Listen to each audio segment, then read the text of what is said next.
Então, eu sou Gabriel Merlin, ele é Pedro Monteiro, e esse daqui é o vídeo do T1 de arquivos. Primeiramente, eu vou falar do funcionário de três, que é o de criar índice. Então, a gente vai lá, abre o arquivo de dados e verifica se ele está consistente. Depois disso, a gente vai ler todos os registros desse arquivo de dados e criar um índice para ele colocando o vetor de índices, a não ser que esse registro esteja nulo, esteja removido ou o campo indexado dele esteja nulo. Depois disso, a gente fecha esse arquivo de dados, ordena o nosso vetor de índice e escreve no arquivo de índice. Depois a gente fecha esse arquivo de índice e desaloca toda a memória local. Bom, agora eu vou dar uma visão geral sobre a funcionalidade 4, selecionar por condições. Nós abrimos os dois arquivos de dados e de índice e verificamos suas consistências. Nós carregamos o arquivo de índice para um vetor na memória principal e colocamos as condições informadas pelo usuário também no vetor. Se uma dessas condições for o campo indexado, a gente coloca ela para a posição zero desse vetor de condições. Bom, se a posição zero for, então, um campo indexado, a gente faz uma busca binária no vetor e os registros buscados que satisfizerem as condições são impressos. Se a posição zero não for o campo indexado, a gente faz uma busca sequencial no arquivo de dados e imprimimos os registros que cumprem as condições. Depois nós desalocamos a memória e fechamos os arquivos.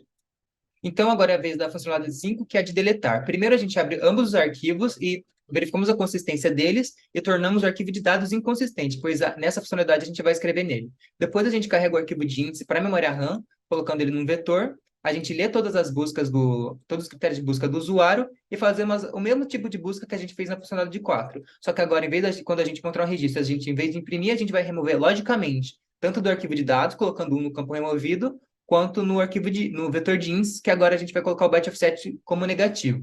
Depois disso, a gente vai dar um shift nesse vetor de índices, colocando os índices marcados logicamente como removido para o mais final possível do vetor. Depois disso, a gente vai lá, vai criar o arquivo de índice, o que a gente vai remover, o que faz a gente remover fisicamente esses índices que foram marcados como removidos.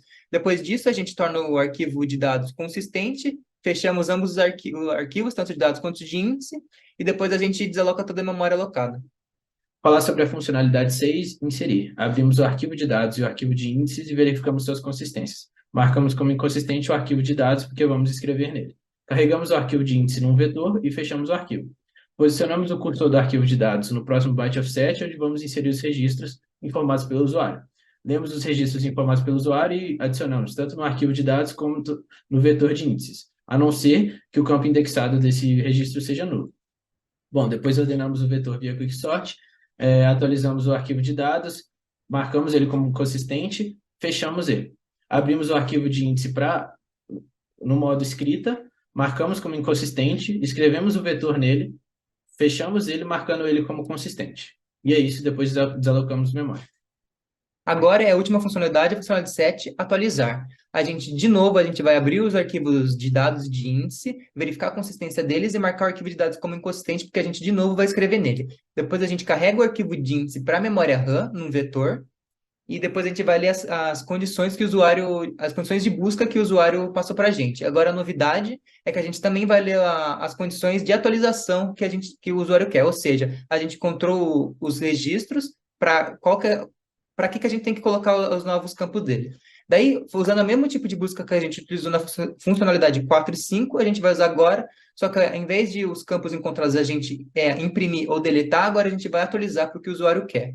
Depois disso, a gente vai ordenar o vetor de índices, atualizar o arquivo de índices com esse vetor já novo. Depois a gente marca o arquivo de dados como consistente, fecha ambos os arquivos e desaloca toda a memória.